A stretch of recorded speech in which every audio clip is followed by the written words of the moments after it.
Thanks for having us today. I'm Milena. I'm a postdoc at UCSF, and Suzanne will step in later. She's from Stanford Center for Population Sciences. And we're going to describe a collaboration we have going which utilizes electronic health records at UCSF. So we're interested in looking at shingles infection, which is a reactivation of chickenpox. 1 out of every 3 people will get zoster in their lifetime, and the risk generally increases with age. But we're particularly interested in this topic because we study patients on immunosuppressant medications, and they have a higher risk of developing this infection, and it can be more severe.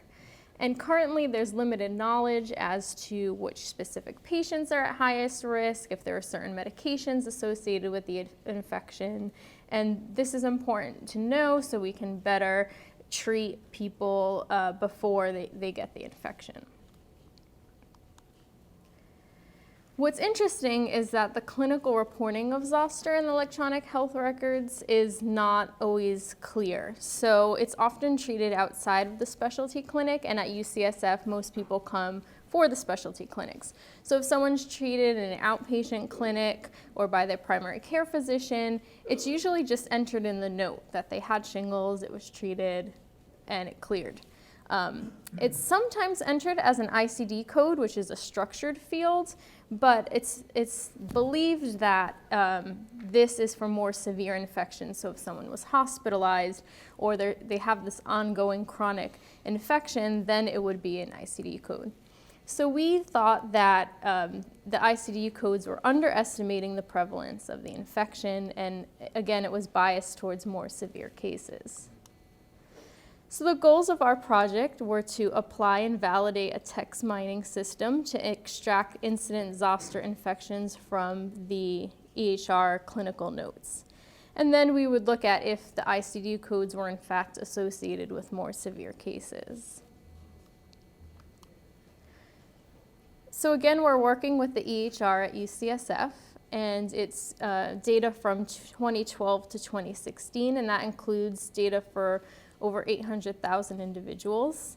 As you can see, that's 2016. We're going to redo this for a later data set that's even larger. And this includes both structured and unstructured data. Our study sample is individuals on the immunosuppressant medications. As you can see from the chart, they have a higher prevalence of zoster, around 2%, whereas in the average, the percentage in the population is only 0.5%. And our immunosuppressant medications include 31 different medications, and we found 36,000 orders for these medications for over 16,000 individuals. And this is just a table of the patient characteristics. About 50% were female with a mean age of 50. And you can see that although a majority of people were white non-Hispanic, the UCSF EHR is pretty diverse. We have representation from different races. And now Suzanne's going to talk a little bit about the text mining algorithm. Okay, good afternoon. Can you hear me? Yes. Thank you for sticking around. And I'm going to talk a little bit about Clever, which is actually more of a tool, or I think a framework that I developed when I was a doctoral student. So my background's computer science, and I did a postdoc at the Shaw Lab at Stanford, which does a lot with EMR mining, mainly with a lot with unstructured data and concept extraction. And it was really motivated by a need to go a little bit further than just dictionary-based tagging, but not quite to full-on NLP pipelines, which we do have for clinical text. But for the most part, they don't really generalize well to new EMR data sets or new vendor products. And they are very slow to run, and they fail to do good at many types of entities of interest. So given the need to develop custom extractors to, say, extract certain specific entities with higher precision, like in the case of zoster, it's a way to quickly build these. And I'll just mention too, I came more from open domain text and then went into clinical text later. A lot of the wonderful tools we have don't really fare very well And there's a number of reasons for that, including we don't really have a large community repository that people can benchmark algorithms against. So we're all sort of in our own little sandbox. But for the most part, they're structurally different. So you read these textbooks, they tell you it's subjective, objective, assessment, and then some kind of plan. This may apply to some types of notes, maybe progress notes, but if you go into an EMR, there's many, many different types of quote-unquote notes. They can even include things like simple phrases about passing people along to different parts of the hospital. Depending on where that installation is, it may have community-based notes, it may have inpatient notes, it can have outpatient notes. So there's quite a diversity of things, from specialists, from phone encounters, all sorts of documentation that's being processed. They don't like to use periods sometimes. You know, many things are actually semi-structured, so they're in list format. They're more stream of consciousness than thinking about you're writing like some type of story or prose, although there definitely are these types of notes in there. For example, there's many letters that get sent out to other providers or even patients. But all of these things sort of are riddled with many issues. We have the UMLS, which is a fantastic knowledge base that you can use for inference and concept mapping and all sorts of things. But unfortunately, it is designed as an expert knowledge base, not necessarily for extending its linguistic tools, which it does have, to clinical text, which is more sort of in the wild and less structured and less compliant to, say, normal patterns of grammar and syntax. So you have tons of lexical variation, things like artifacts from institutions, both geographical and relative to the clinical context.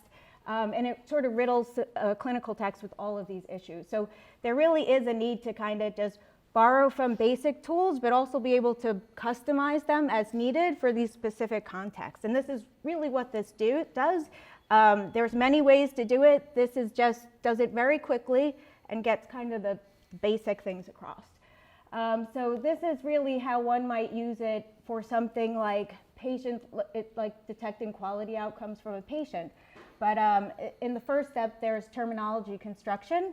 So this is really, there's base classes which contain your basic entities in clinical text, but also things like the common modifiers for negation, more for risk, these types of semantic modifiers which can actually dramatically change what you're extracting. So many conditions are actually written more in the negative than in the positive in many note types. So, if you're just sort of blindly tagging things and extracting them without looking for, the context around them, you can come up with wildly different findings.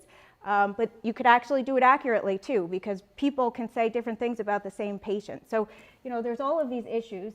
But basic idea is you first, in terminology construction, use entity embedding. So I imagine people are very familiar with the TensorFlow tools, and I started using word and phrase to vec before TensorFlow was around, but any of those types of tools for building entity embeddings, and then you just use them to bootstrap your own terminology based on like UMLS seed terms, create this feature matrix essentially of everything that you process. You want to extract it though. Many clinical NLP methods, they end at the mention, but we really care about patients. So patients can have many mentions of something like shingles. Often it can be positive present at some times, it can be negative at other times. It may not even be something that's discussed at others. So all of this needs to be sort of leveraged for each patient over time.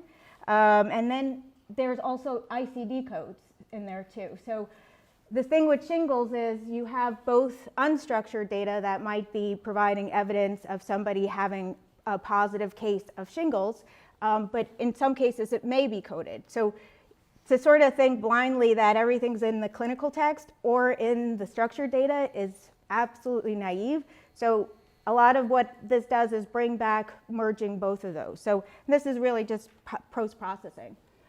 This just gives you an idea of what the output would be for, say, a Zoster entity embedding. For example, Milena could put in Zoster in here and return the word phrase vector. And In the UMLS, there was, I think, just a few terms like zoster, zoster, herpes zoster. But if you could see in the text, there's many different ways that there can be mentions of zoster, and sometimes they're more certain than others.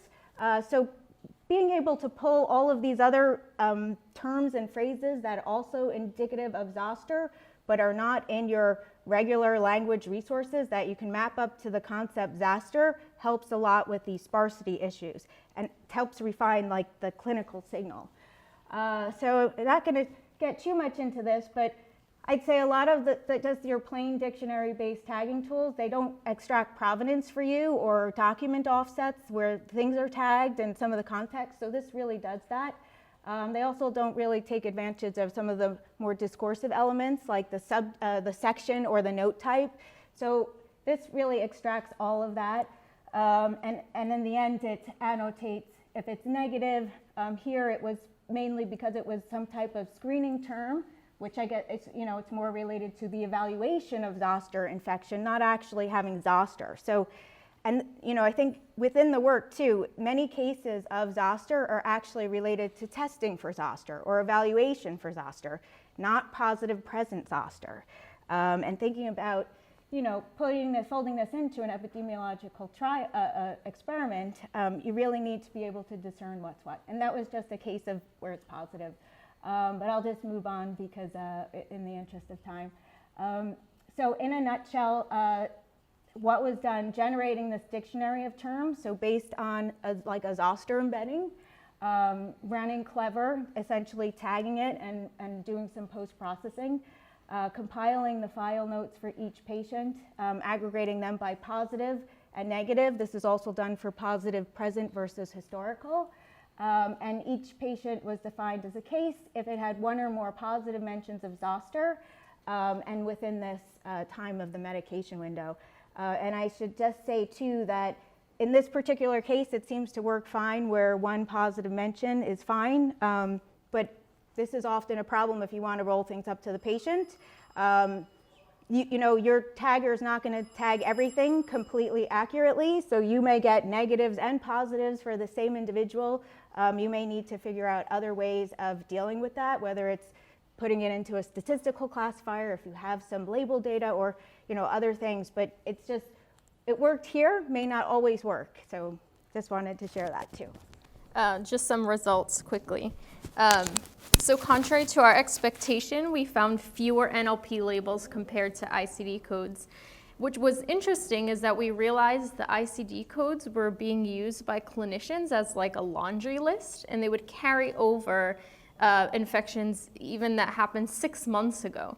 So whereas we thought ICD codes would just be these severe cases, they ended up being false positives. And so the NLP, the text mining analysis, was really more specific.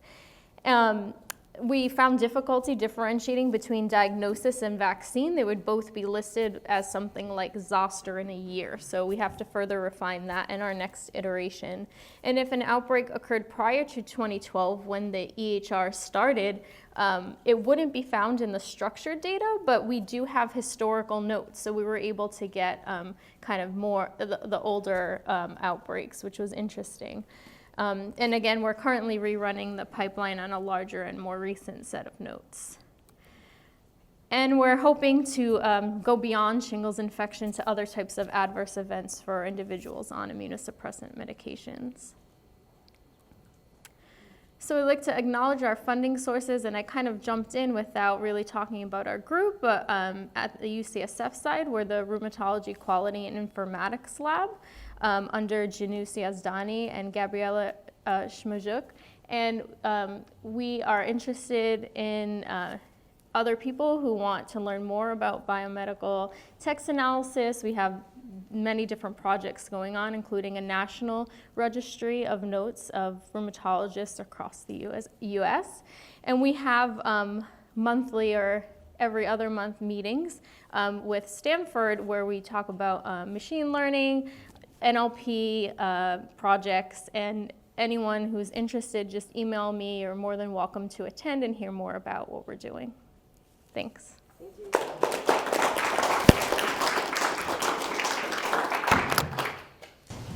Okay, we have some time left for questions, if anybody has some.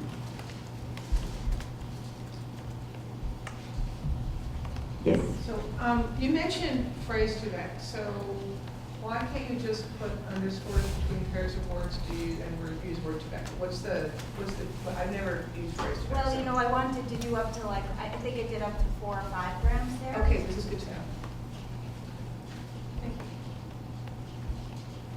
But I know there's documents, but, you know, I Yeah, would I say was looking there's it all up. sorts of leave you tools. Unfortunately, I've been doing a lot of grant writing and less actually work. But, you know, I think that there's ways to revisit that framework that might be better. And some of my colleagues at the NIH do that. I don't know if it's indicator, I was just wondering. Okay, it does, I think this is a good way to do it because it, you know, a lot of people just use tokens in terms of words, and compound words are very important in the biomedical text. And if you actually extend them, sometimes what you extract it provides a little more certainty to it, you know, just in terms of the precision. But there's probably other ways, I think probably better ways. Anybody else?